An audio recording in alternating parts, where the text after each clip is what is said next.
Hello friends, പുതിയൊരു വീഡിയോയിലേക്ക് എല്ലാവർക്കും സ്വാഗതം. നമുക്ക് കേരള ബ്ലാസ്റ്റേഴ്സുമായി ബന്ധപ്പെട്ടുള്ള ന്യൂസുമായിട്ട് വന്നിട്ടുള്ളത്. കേരള ബ്ലാസ്റ്റേഴ്സ് സൂപ്പർ കപ്പിനായിട്ടുള്ള തയ്യാറെടുപ്പിലാണ്. ബ്ലാസ്റ്റേഴ്സിലെ പുതിയ ഹെഡ് കോച്ചായ ഡേവിഡ് കാറ്റാലയും സിഇഒയായ അഭിക് ചാറ്റർജിയും എസ്.വിയും കരോളിസ് കിംഗ്സും മാധ്യമങ്ങളെ കണ്ടിരുന്നു. ബ്ലാസ്റ്റേഴ്സിലെ ഹെഡ് കോച്ചായ ഡേവിഡ് കാറ്റാല മാധ്യമങ്ങളോട് പറഞ്ഞുള്ള കാര്യങ്ങളിലേക്ക് വരാം. മാധ്യമങ്ങളോട് ഡേവിഡ് കാറ്റാല പറയുന്നു, ടീമിനകത്തിപ്പോൾ ചില താരങ്ങൾ നിരാശരാണ് എന്നാണ് ഡേവിഡ് കാറ്റാല പറയുന്നത്. ചില താരങ്ങൾ ഇപ്പോൾ നിരാശയാണ്.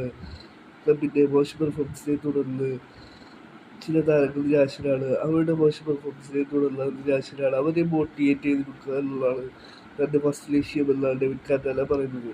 അവിടെ മികച്ച പെർഫോമൻസിലേക്ക് എത്തിക്കുക എന്നുള്ളതാണ് എൻ്റെ ഫസ്റ്റ് ലക്ഷ്യം എന്നാണ് ഡേവിഡ് കാറ്റാല പറയുന്നത്.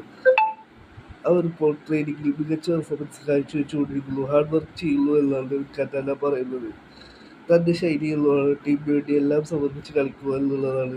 അതിനായുള്ള ശ്രമത്തിലാണ് അവർ എന്നാണ് ഡേവിഡ് കാറ്റാല പറയുന്നത്. ഡേവിഡ് കാറ്റാല പറയുന്നു, താൻ ISL ചില അവസാന മത്സരങ്ങൾ കണ്ടിരുന്നു. ISL എന്നുള്ളത് വളർന്നുകൊണ്ടിരിക്കുന്ന ലീഗാണ് എന്നാണ് ഡേവിഡ് കാറ്റാല പറയുന്നത്.